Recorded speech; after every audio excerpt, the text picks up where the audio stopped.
Hey there, Slaters. I hope you all are doing good.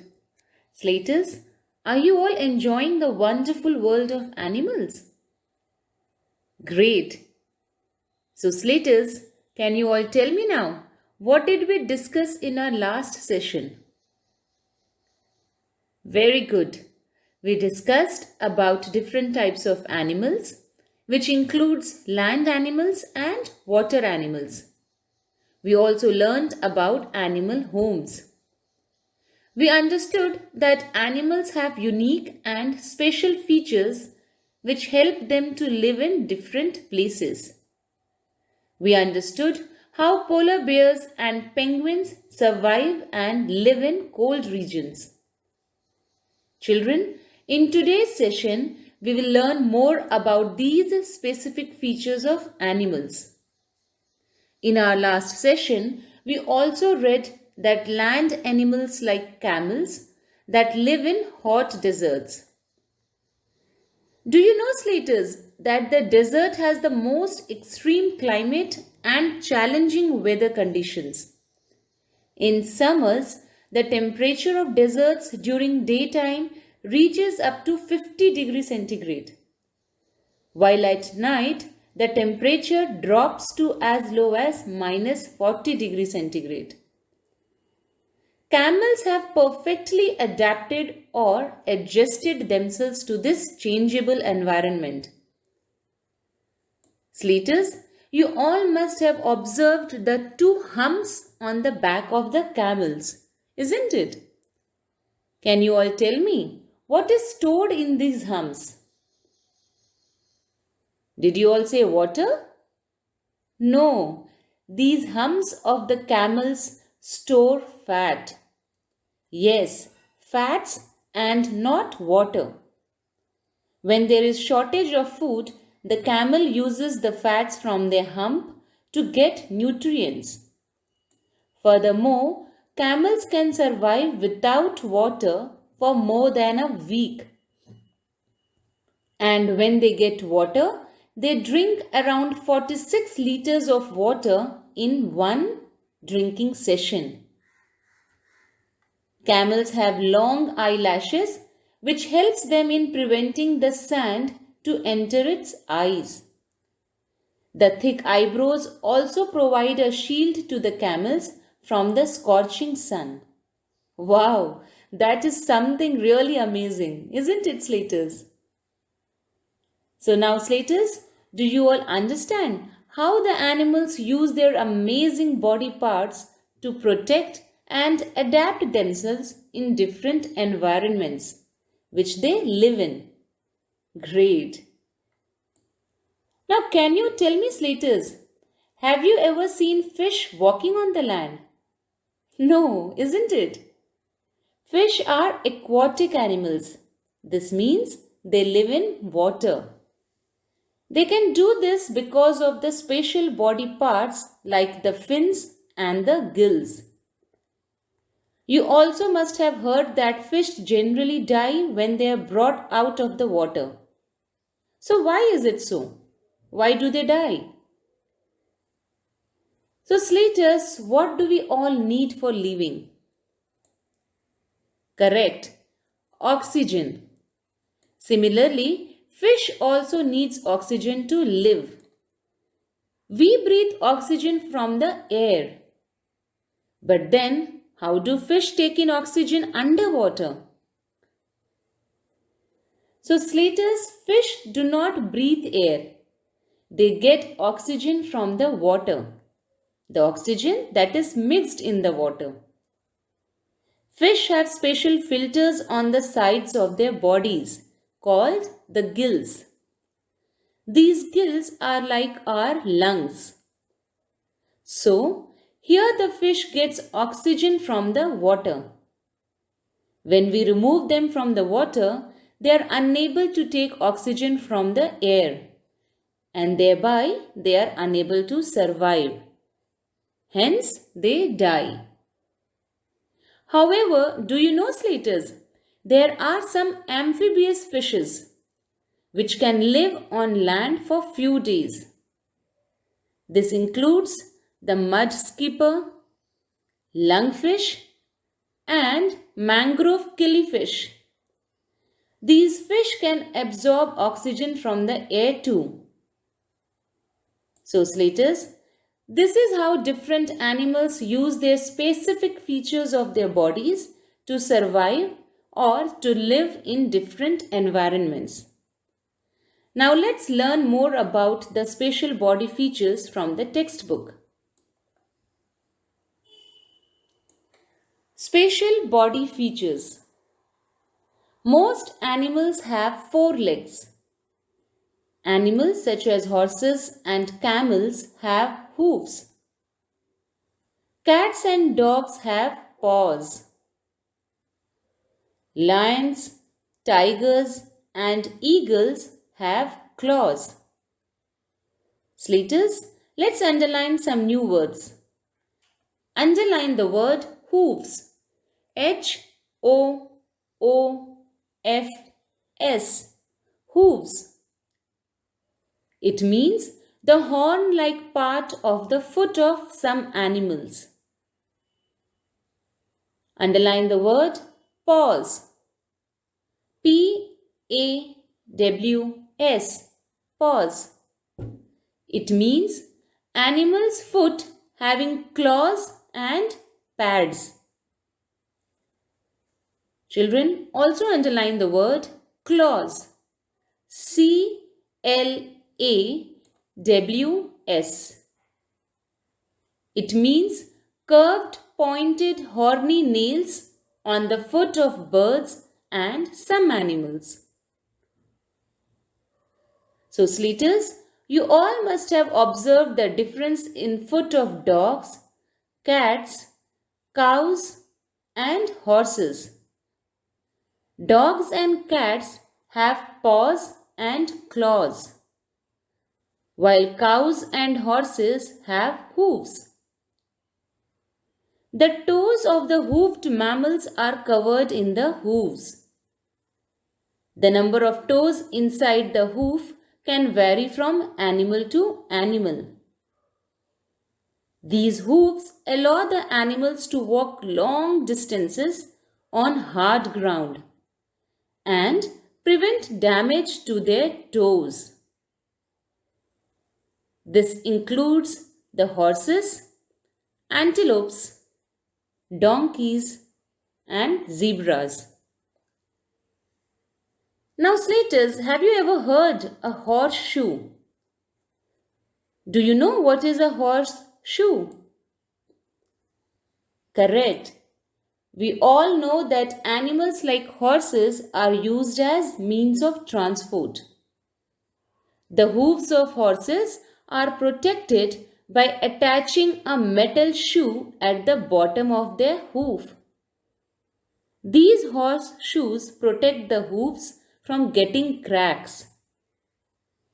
People nail these shoes on the hoof wall.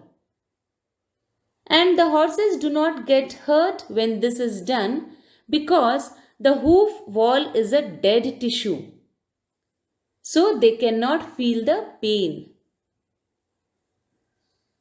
Children, other animals like cats, dogs, tigers, and lions have paws and claws.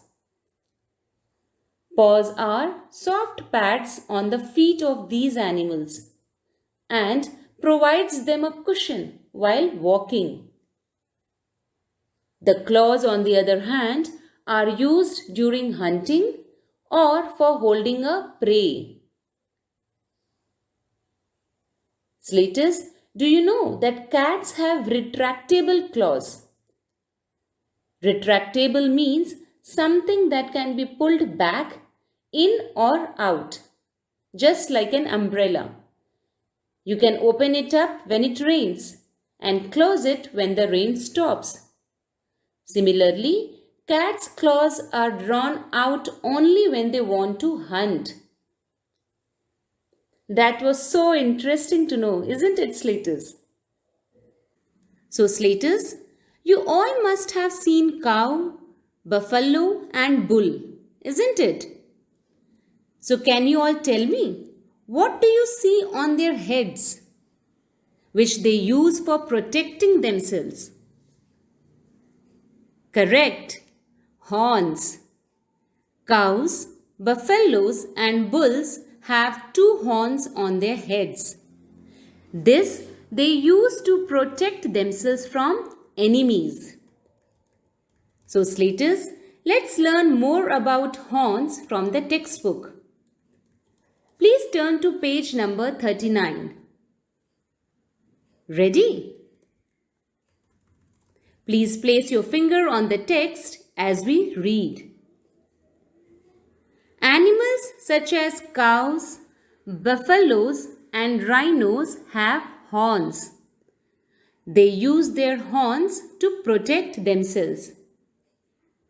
Children, horns are paired structures which protrude or extend out from the animal's head.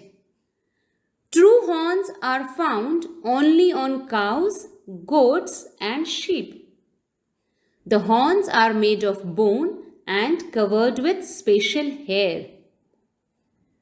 You all also must have observed these kinds of structures on deer. Deer do not have horns, but they have antlers. Antlers are made of solid bone. Children, horns and antlers are used by males to fight with other animals. Let's continue reading from the textbook. Birds and insects have wings that help them to fly. Birds have beaks too. Beaks help them to catch and hold food. Most animals have a tail. Animals such as cows use their tails to drive away flies. A monkey uses its tail to swing from one branch of a tree to another. A squirrel uses its tail to climb trees. Water animals use their tails and fins to swim. Slaters, let's underline some new words. Underline the word beaks. B-E-A-K-S. Beaks. Beak is a horny projection from the jaws of a bird. So, Slaters, you all must have seen beautiful flock of birds flying high in the sky, isn't it? So, which part of birds help them in flying? Very nice. Wings. Wings are an amazing body part which helps the animal to lift off from the ground and fly. It is known that birds have descended from a form of dinosaur. The first bird was possibly Archaeopteryx. It is a winged creature which might have been able to show true flight. The shape of the wings also plays an important role in the flight of a bird. Short, rounded wings help the bird in having a takeoff. Long, pointed wings gives them speed. Long and narrow wings help in gliding. Along with wings, birds have beaks too. You all must have observed that different birds have different types of beaks. Some have sharp straight beak. Others have sharp curved beak. While others have small and strong beaks. These beaks differ based on the food that they eat. Nectar-feeding birds have long, thin and curvy beaks, while the fruit and seed-eating birds have curved, strong and pointed beak. Now we all know that most of the animals have a tail. They use this tail in many ways. Tails are used for grabbing, holding, balancing, and for protecting. Animals like monkeys use their tails to grab onto the branches of trees. These tails are called prehensile tails, while other animals have non-prehensile tails. Animals like cows and buffaloes use it for shooing away those annoying flies and insects. As these animals do not have hands, they use their tails as a swatter to keep the flies away.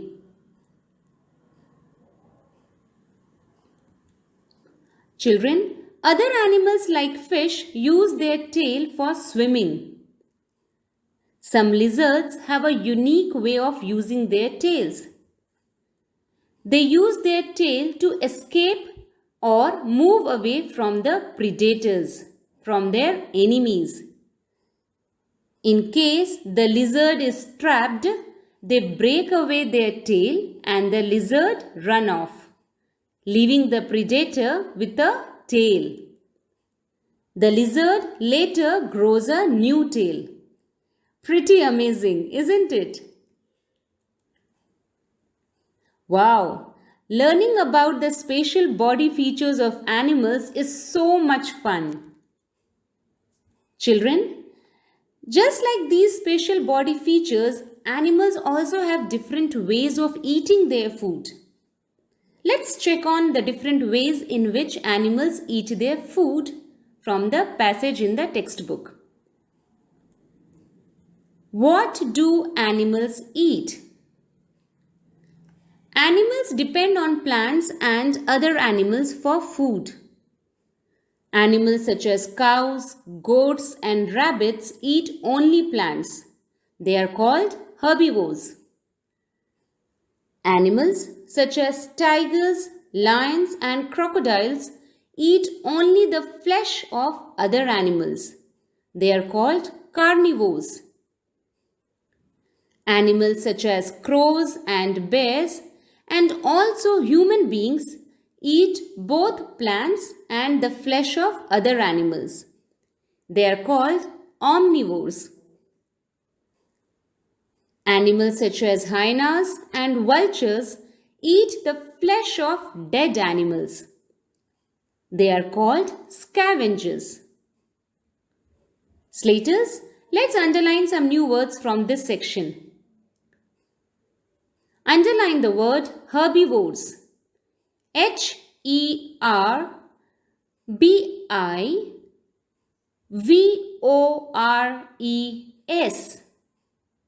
Herbivores. Herbivores means the animals that eat only plants. Underline the word carnivores. Carnivores.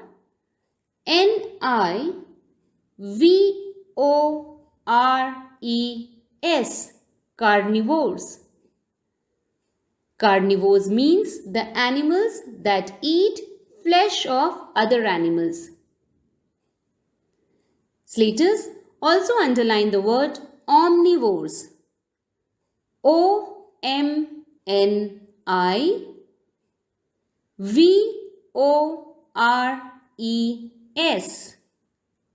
Omnivores. It means the animals that eat both plants and animals. Slaters, also underline the word scavengers. Scavengers.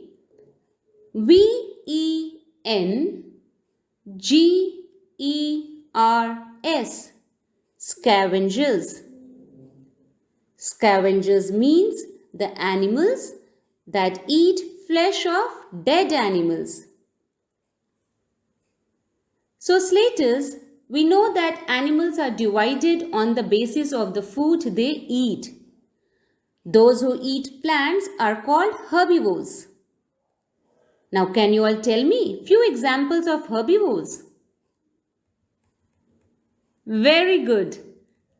Animals like cows, buffaloes, sheep, giraffe, zebras, snails, and rabbits are herbivores.